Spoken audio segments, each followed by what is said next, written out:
The first time I realized they were clearing me out, I was halfway through a stale bran muffin in the conference room they always used for HR firings, neutral paint, sad plant, window facing a wall.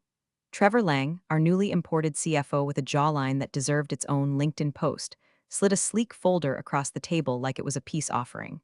"Let's make this transition smooth, Judith," he said with the kind of smile you give a nursing home patient who's outlived her usefulness. "Just sign here. You'll be a valuable consultant during onboarding." Consultant, that corporate hospice word. It meant, you're done, but we're pretending it's your idea. I kept my face still, even as my hands itched.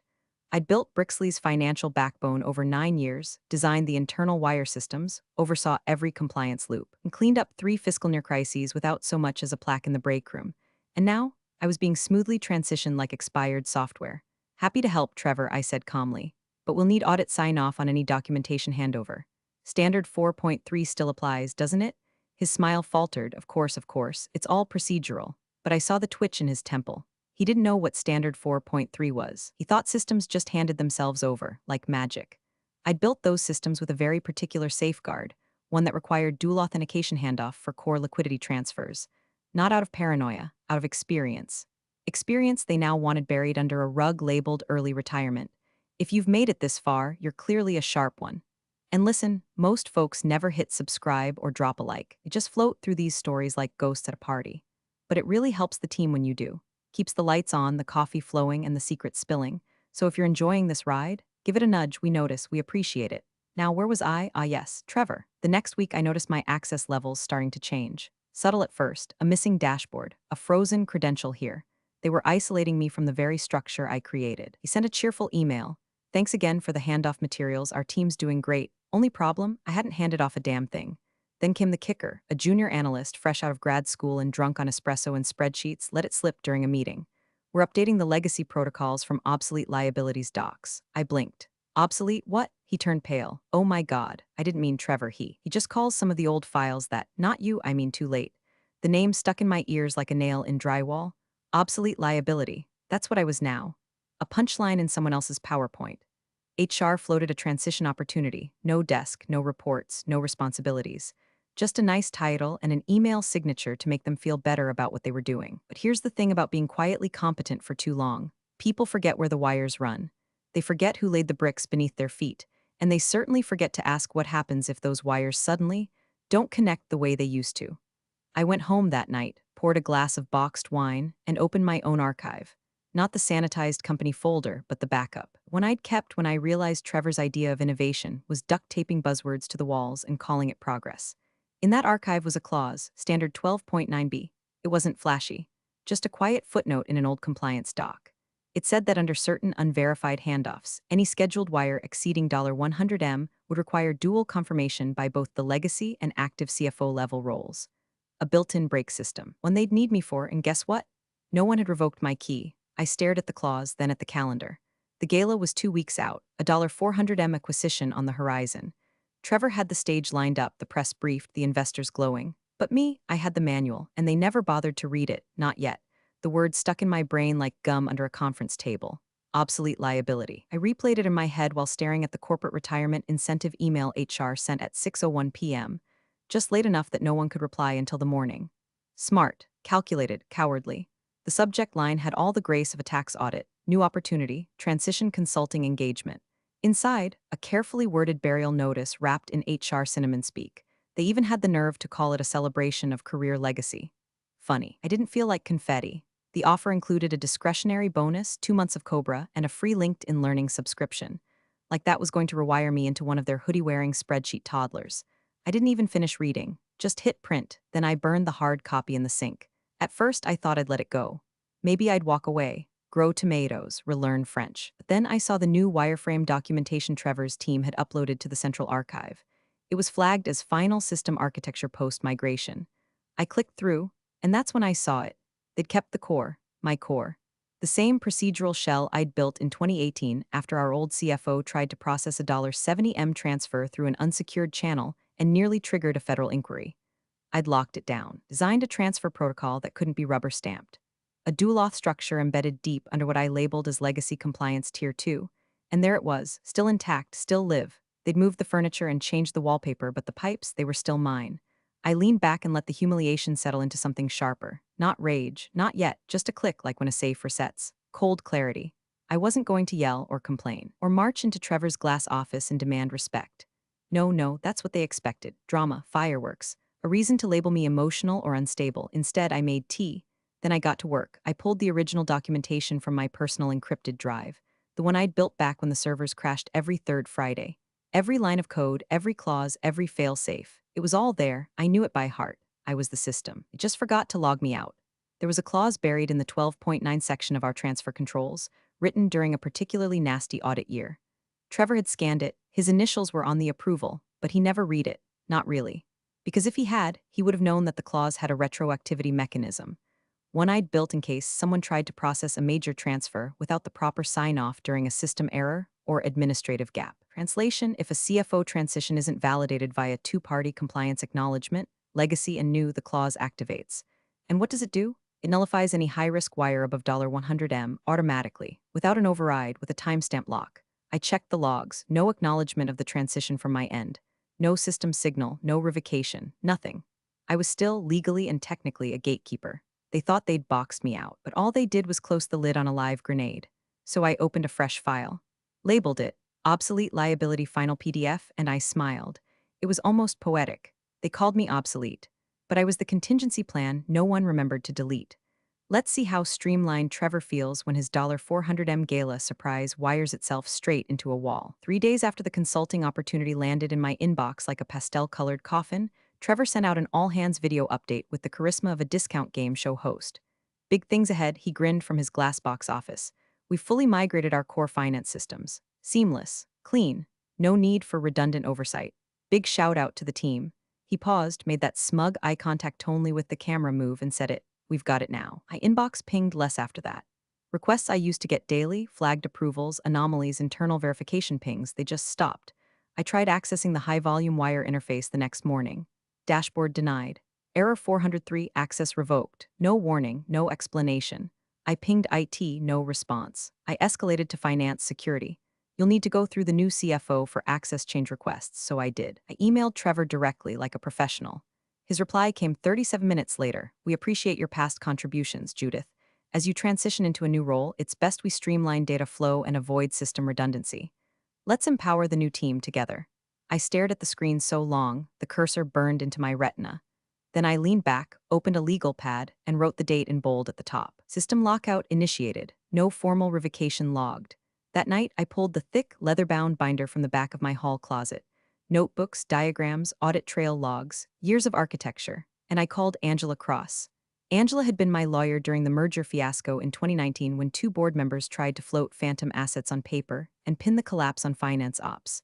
She wasn't flashy, just thorough. The kind of woman who didn't speak unless she was holding a stapled packet with tabs, footnotes, and a witness. We met at a small cafe 2 towns over. She wore a faded blazer that screamed "Don't underestimate me," and sipped black coffee while I laid out the documents. She didn't interrupt, just turned each page like she was peeling back drywall after a water leak. When I showed her the clause under Standard 12.9b, her eyebrow twitched. When I pointed to the active timestamp, her lips pressed into a line. Then I dropped the printout of the wire transfer draft from the investor acquisition file, the one I'd quietly pulled before my access vanished completely. She read the metadata, looked at the fine print. Her finger hovered over a field labeled Primary Approval ID Legacy, J. Merrick Active. Then she looked up. They didn't pull your ID? Nope. And they scheduled a $400M transfer? Yup. 9 a.m., day of the gala. She closed the folder and exhaled slowly like someone watching a hurricane form through a glass door. You know what this means, right? Tell me. If they try to authorize that wire without your dual confirmation, it'll fail. Full system break. No manual override without rollback, and rollback takes 72 hours minimum. Maybe longer with the new system logs. Angela chuckled. Jesus, you built them a self-destruct switch. No, I built them a parachute. They're the ones trying to jump without asking where it is. We worked out a plan, not to sabotage, just to prepare, to protect myself. I wasn't going to do anything illegal. Everything I'd built was by the book, their book. I was just going to let the system do what it was designed to do, protect the firm from irresponsible transfer activity. Even if the irresponsibility wore designer loafers and said we've got it now like it was a TED quote. I went home that night and opened the investor release schedule. There it was, bold as brass, acquisition announcement, 8 p.m. gala pending transfer confirmation at 9 a.m. Trevor thought he'd cut me out, but my name was still in the bloodline of every wire they moved. And I wasn't obsolete, I was embedded. My final day at Brixley arrived with the hollow thud of false gratitude. They sent cupcakes. HR handed me a branded fleece. Someone even mustered a "will miss your attention to detail," like I was a glorified spell-check function. No one looked me in the eye except for Terry from compliance, who whispered this place is gonna burn without you on the way to the bathroom. At 3 p.m., attended what was supposed to be my final obligation, a routine quarterly audit debrief. Trevor, of course, skipped it, sent one of his spreadsheet interns instead, who wore cologne like it was war paint and used the word synergy 3 times in under 10 minutes. Perfect, because that meeting was exactly where I needed to be. I'd waited until now because it had to be subtle, legal, quiet. Any earlier and they might notice. Any later and it wouldn't take effect in time. When the junior auditor clicked open the live compliance doc for standard 12.9, I asked sweetly if I could make one last legacy clarification for record continuity. He waved his hand like he couldn't care less, so I typed. Slowly, clearly, with witnesses in the room. Nothing hidden. Amendment, Clause 12.9b, Roman 7. In the event of CFO transition without dual acknowledgement from outgoing and incoming parties, any scheduled wire transfer exceeding $100 million will be rendered invalid if executed within 72 hours of clause activation. The system shall issue a silent block pending verification protocol. No override permitted under Tier 1 credentials. No bells, no whistles, just policy. Policy I helped write. And policy Trevor had re-signed in his haste to look efficient. My access still held for exactly 3 more hours. Just enough time. I timestamped it, 4:16 p.m., Wednesday. Gala was Saturday at 8 p.m. Wire scheduled for 9 a.m., Saturday. Clause went hot, Wednesday at 9 a.m. sharp. Exactly 72 hours before the transfer. A bullet in the chamber with no trigger but time. I left the meeting with a soft thank you and a stack of audit folders no one asked me to take. No one even questioned what I typed. Why would they? I was transitioning. A ghost already. On the way home, I stopped by a print shop. The guy behind the counter was young, bored, probably stoned. I slid him a flash drive and said, I need a single name card. Gala format, metallic ink. He raised a brow. Name, Obsolete Liability, I said, deadpan. He smirked, typed it in, and asked that, like, ironic? You could say that. I picked black velvet cardstock with silver embossing. The kind that screams money and menace. Just enough flash to make it feel like a joke, but only to the ones who didn't get it. The ones who would get it? They'd see it for what it was. A ghost returning to the ballroom. At home, I tucked the card into a small velvet envelope and laid it beside a clutch purse already packed with the printed clause and a hard copy of the audit transcript. Insurance. Not for me. For anyone who tried to say they didn't know. I made tea, fed the cat, watched a rerun of a murder mystery where the killer left no trace, just a door left ajar and a light still swinging. Trevor probably thought I was at home, crocheting or decaying. He didn't realize I was finishing the last line of a system that would quietly kill his crown jewel acquisition in front of the firm, the investors, the press. I didn't need revenge. I needed precision. I wasn't angry. I was surgical. Let them laugh. Let them pat themselves on the back. Let them clink their glasses at the gala under gold lights and chandeliers. Because when the transfer hit the system Saturday morning, I'd already be a ghost. And the system? It would remember exactly who built it. The envelope was thick. Expensive. One of those cardstock monstrosities with gold trim and wax seal nonsense, meant to impress people who have never scrubbed toner out of their sleeves. It arrived at my house on a Thursday morning with no return address, no note, just my name, printed in elegant calligraphy I hadn't seen since wedding invitations were still a thing. I opened it slowly, half expecting glitter or a cease and desist. Instead, the Brixley Partners Annual Gala, a night of vision, velocity, and victory. Date, Saturday. Venue, the Atrium on Fulton. Dress, formal black tie. Honoree, Trevor Lang, CFO for Leadership in Innovation and Growth. The taste in my mouth went metallic. There was no way that was intentional. I'd been scrubbed from internal directories. My desk was cleaned out by someone from facilities wearing gloves. I was a ghost, remember? And yet, I flipped the card over. On the back, in small embossed print, Table 4 reserved, J. Merrick. A mistake? Maybe. Or maybe the events team hadn't gotten the memo from Trevor's personal burn book. Or maybe the system they used to track attendance still pulled from my original calendar access, the one no one properly revoked. Either way, it was poetic. I RSVP'd online under J. Merrick. No email, no fanfare, just attending special dietary restriction. Revenge is best served cold.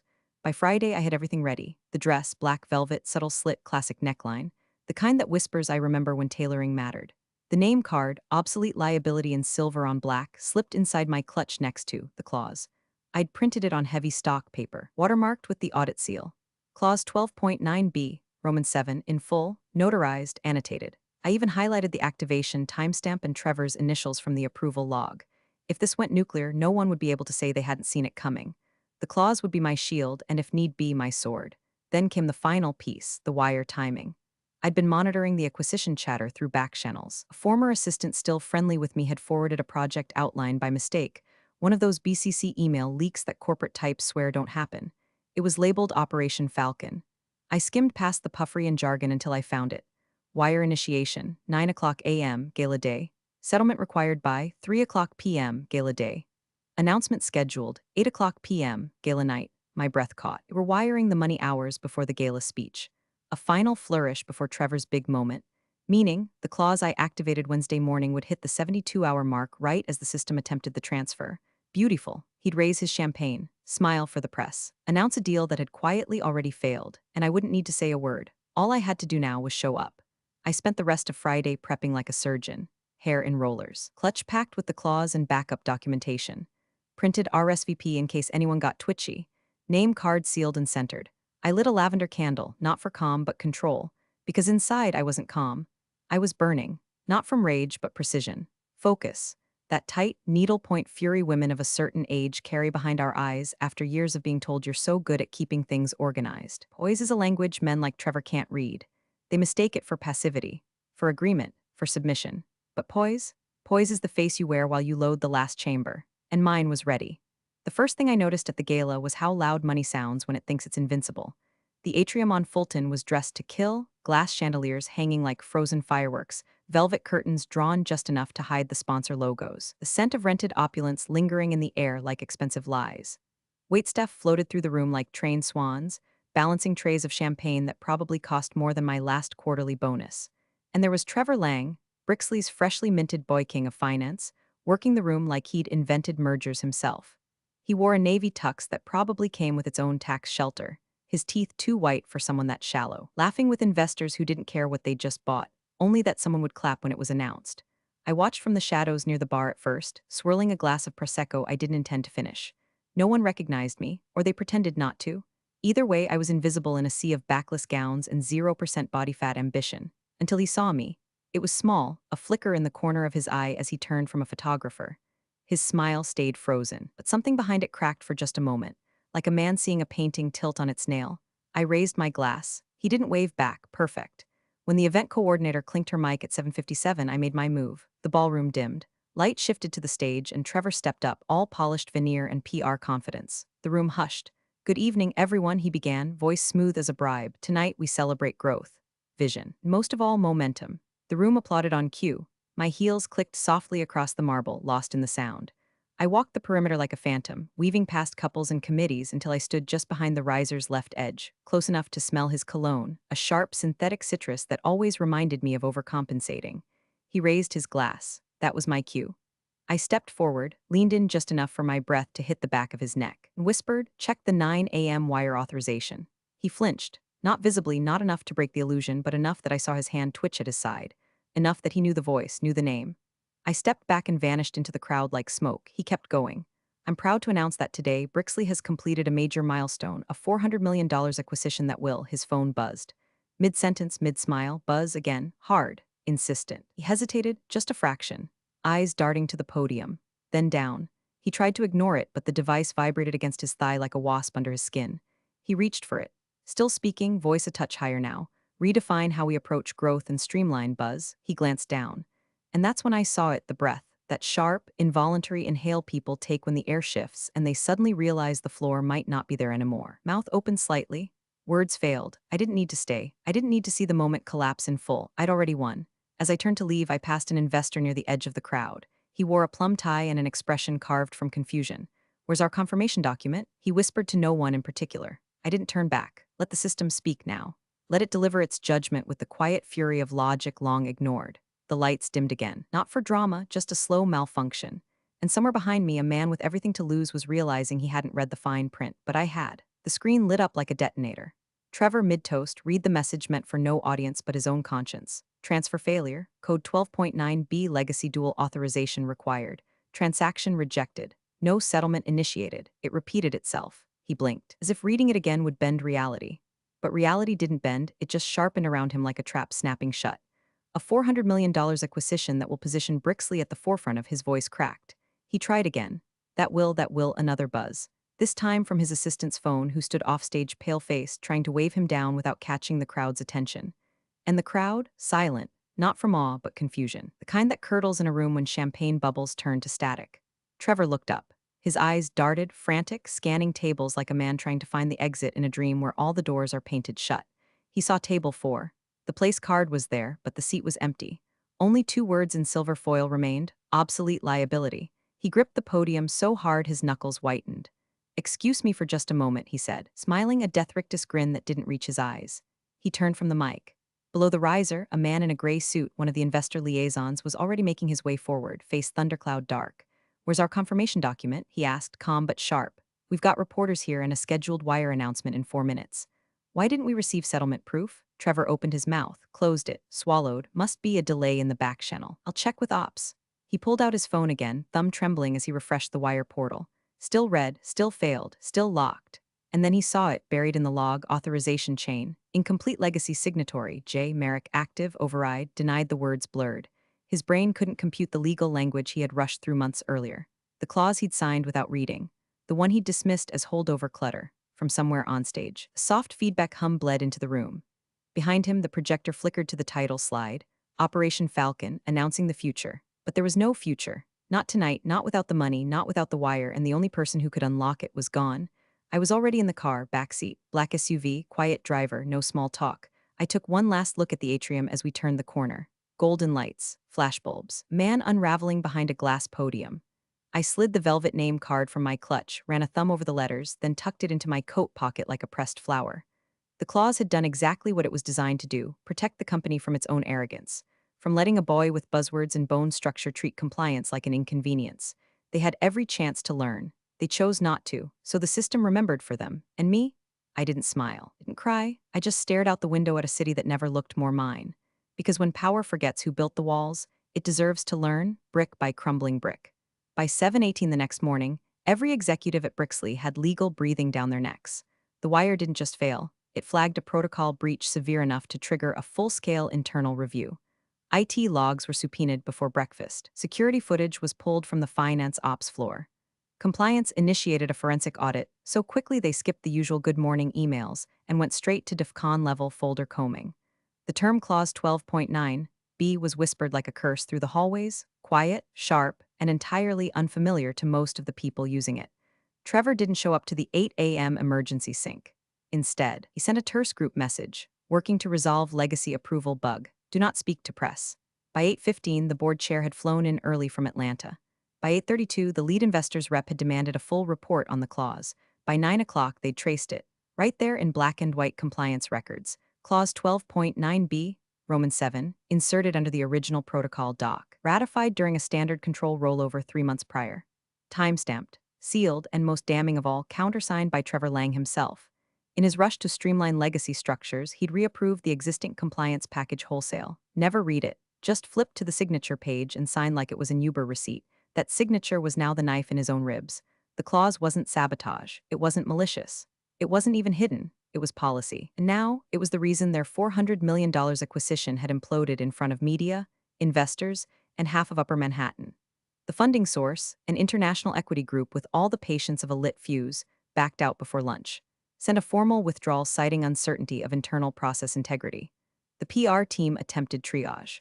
Leaked a half-hearted statement about unexpected technical hurdles and timing realignment. It fell flatter than a spreadsheet without formulas. Inside Brixley's walls, though, no one was buying the story. The board was livid, not just at the deal failure, but the optics. They'd stood on stage with Trevor, toasted to his vision, clapped for his modernization. Now they looked like they'd handed a scalpel to a toddler and asked him to perform open-heart surgery. One director, who'd sat on the finance committee during my tenure, reportedly threw a stress ball at a glass door and muttered, "She warned us. She damn well warned us." But it was too late. The wire was dead. The clause was real. And the woman they'd labeled obsolete liability had walked away in silence without touching a single thing that wasn't hers. I didn't post about it, didn't leak screenshots, didn't give a soundbite to the trade blogs already sniffing blood. I sat at my kitchen table with a fresh cup of coffee and watched the story get chewed through corporate Slack screenshots and weekend finance gossip threads. Every mention of my name was clinical, factual, unimpeachable. Clause originated with J. Merrick, legacy officer of record. Compliance protocol was unchanged during handoff. No evidence of misconduct. Clause was signed into effect months prior. I wasn't the villain. I was the warning label. I told them the system had rules, that arrogance doesn't exempt you from architecture, that if you don't bother reading what you're dismantling, eventually the floor falls out. And now the silence said everything. No one called me. No one dared. They were too busy trying to figure out how a woman they buried politely had just sunk the biggest acquisition in firm history without ever raising her voice. I didn't need noise. I had the claws. The office was quieter than I expected. Not sterile, not cold, just quiet. The kind of quiet that came from confidence, not silence. No pinging Slack notifications. No fake laughs bouncing off glass walls, just the low hum of intention. I sat across from the investor who, 1 week prior, had watched his $400 million acquisition collapse mid-toast. Same tailored suit, same gold cufflinks, but less performative now.